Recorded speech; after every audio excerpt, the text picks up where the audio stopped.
अरे दोस्तों आइए सीखते हैं माध्य के 5वां सवाल को। यह कहता क्या है, प्रश्न 5 है, निम्नलिखित सारणी 35 नगरों की साक्षरता दर प्रतिशत में दर्शाती है। माध्य साक्षरता दर ज्ञात कीजिए। दोस्तों ये क्या है, एक नगर है और नगर में क्या है कि साक्षरता दर प्रतिशत में दिया गया है, तो कहता है इसका माध्य निकाले। तो आइए सबसे पहले क्या दिए, सारणी बनाते हैं। जब सारणी बनाएंगे तो क्या होगा, वर्ग अंतराल, फिर क्या होगा दोस्तों, वर्ग चिन्ह, उसके बाद क्या होगा, बारंबारता। हर हाल में 3 गो सारणी हमको बनाना पड़ेगा, 3 गो कॉलम, क्या होगा, बारंबारता। और आप जानते हैं, क्या जानते हैं, बारंबारता को हम किससे लिखते हैं, तो F से लिखते हैं और वर्ग चिन्ह को X से। अब आइए इसको क्या करते हैं, भरते हैं। तो पहला क्या दिया है दोस्तों, पहला दिया है वर्ग अंतराल 45 से 55, तो 45 से 55 लेंगे, 45 से 55 दिया है। फिर क्या है दोस्तों, 55 से 65 है। फिर क्या है दोस्तों, 65 से 75 है, 65 से 75, 65 से 75। फिर क्या है दोस्तों, 75 से 85। और फिर क्या है दोस्तों, तो 85 से कितना है, 95। यही दिया है वर्ग अंतराल। अब क्या करेंगे दोस्तों, तो 45 से 55 की बारंबारता कितना दिया है, 3 दिया है, तो यहाँ कितना लिख लिए, 3 लिख लिए। 55 से 60 बारंबारता कितना है, 10 है, यहाँ 10 लिख लिए।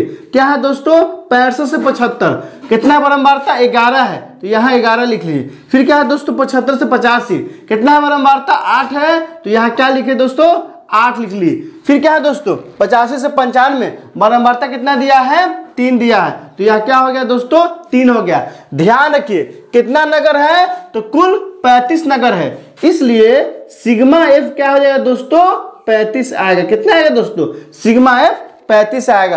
अब क्या करते हैं, वर्ग चिन्ह निकालते हैं। तो वर्ग चिन्ह बराबर क्या होता है, आप कमेंट करके हमें बताइए। वर्ग चिन्ह होता है निम्न सीमा प्लस उस सीमा बटा में 2। जब दोनों के हम जोड़ेंगे तो क्या आ जाएगा, 100, और 100 के आधा क्या होता है, 50 होता है, तो क्या आ जाएगा दोस्तों, 50 हो जाएगा। अब देखिए प्रत्येक को जोड़ के आधा करने में समय लगेगा, तो अब वो कैसे निकालना है, जस्ट अगला आप देख लीजिए अंतर कितने का है। तो अंतर कितना है दोस्तों, तो वर्ग की लंबाई है 10, यहां भी देख रहे हैं 10 10 10 10 10। तो क्या करेंगे, पहला वर्ग चिन्ह में 10 10 जोड़ते जाएंगे और अगला वर्ग चिन्ह निकलते चला जाता है। आप देखिए इसका निकालना है क्या है दोस्तों, तो 50 है, 50 10 कितना हो जाएगा, 60 हो जाएगा। और दोनों के जोड़ के 2 से भाग भी कीजिएगा तो इतना ही आ जाएगा। फिर क्या हो जाएगा, 70, फिर हो जाएगा 80, और फिर क्या हो जाएगा, 90 हो जाएगा।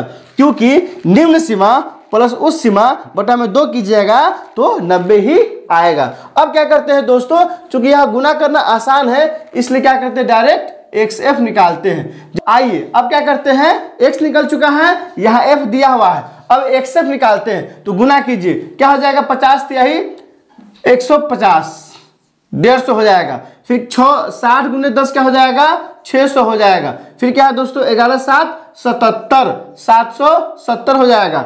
8 8 64, 640 हो जाएगा। और 9 3 27, 270 हो जाएगा। क्या निकालेंगे यहाँ से, सिग्मा XF निकालेंगे। जब सिग्मा XF निकालेंगे तो सबको जोड़ेंगे तो यह 0 है, यह भी क्या है, 0 है। 0 0 क्या हो जाएगा दोस्तों, 0 हो जाएगा। फिर 5 है, 5 है, 7 5 12, 4 16, 16 और 7 कितना हो जाएगा, 23, 23 के 3 हाथ में क्या हो जाएगा, 2, हासिल 2 हो जाएगा। 2 2 4, 6 4 10, 7 17, और 17 6 कितना हो जाएगा, 23, 23 1 24, यहाँ क्या आ जाएगा, 24, 2430 आ जाएगा। अब डायरेक्ट फॉर्मूला लगाते हैं। क्या डायरेक्ट फॉर्मूला, माध्य बराबर क्या होता है, तो माध्य बराबर होता है सिग्मा XF बटा में सिग्मा F।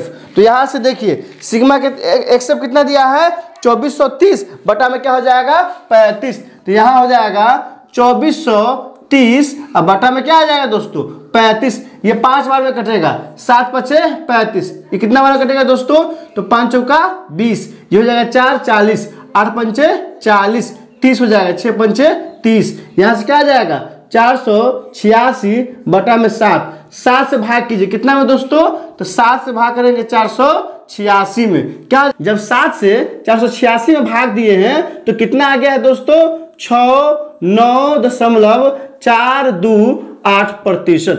आप ध्यान दीजिए यहाँ 7 से भाग किए हैं, देखिए यहाँ तो कितना आया है 69.428 आ गया है। अब देखिए दोस्तों यहाँ से क्या करेंगे, इसको हटाएंगे तो क्या हो जाएगा 6.43%। क्यों? क्योंकि ये जो 8 है ना 5 से बड़ा है। तो ध्यान दीजिए जब भी दशमलव के बाद किसी संख्या को हटाते हैं, अगर वह 5 है या 5 से बड़ा हो तो बगल वाले में क्या करते हैं, 1 जोड़ देते हैं। चूंकि यह 8 जो है ना 5 से बड़ा है इसलिए इसको हटा दिए हैं। इसके बगल में क्या था 2 था, इसमें 1 जोड़ के 3 कर दिए हैं। अतः यहाँ नगर की माध्य साक्षरता बढ़ गया 69.43%। यही क्या हो गया, हमारा आंसर हो गया। तो दोस्तों आपने देख लिया, आपके लिए एक सवाल है। सवाल ये है कि आपको एक कमेंट करके बताना है कि ये हम जो बनाया है ना ये कौन सा विधि है। और आपके आसानी के लिए ऑप्शन देते हैं, ए में है प्रत्यक्ष विधि, बी में है लघुरीति विधि, सी में है पद विचलन विधि और डी में है इनमें से कोई नहीं। तो आप कमेंट करके हमें बताइए, आपके कमेंट का इंतजार रहेगा। दोस्तों इसमें कहीं कोई दिक्कत हो तो आप कमेंट करके हमें बता सकते हैं। क्या आपने सीख लिया, हमें कमेंट करके बताइए, इंतजार रहेगा। वीडियो अच्छी लगे तो लाइक कीजिए, मेरे चैनल को सब्सक्राइब कीजिए और ज़्यादा से ज़्यादा शेयर कीजिए। बहुत बहुत शुक्रिया।